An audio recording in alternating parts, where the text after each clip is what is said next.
আজকে জামাত শিবিরের মূল টার্গেটটা কি বলেন তো? জামাত শিবিরের মূল টার্গেট হলো কওমি মাদ্রাসার মধ্যে ঢোকা।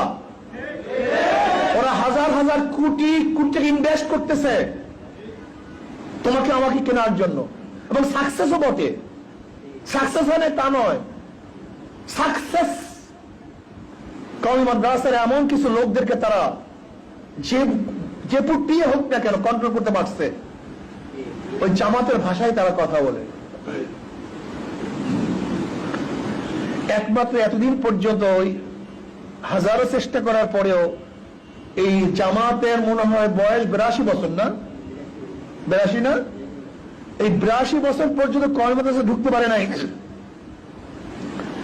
এখন তারা উদারতার নামে বিভিন্ন কৌশলে বিভিন্ন মাদ্রাসার ছাত্র সৃষ্টি করার মাধ্যমে তারা কিন্তু অনেকটা সাকসেসের পথে।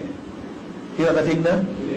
আমি বিশ্বাস করি যারা আহলে দেওবন্দ, যারা হুসাইন আহমদ মোহাম্মদ রহমতুল্লাহ আলীকে মহাব্বত করেন, আল্লামা শফি রহমতুল্লাহকে মহাব্বত করেন, যারা কাসেম নাদুর রহমতুল্লাহ মহাব্বত করেন, রশিদ আহমদ গঙ্গি রহমতুল্লাহ আলাইহির অনুসরণ করেন, যারা তাকওয়া ভিত্তিক তাসাউফ ভিত্তিক, এদেরকে হাজারো টাকা অর্থ ক্ষমতা দিয়ে কেউ কোনদিন কন্ট্রোল করতে পারে না, পারবে না ইনশাআল্লাহ।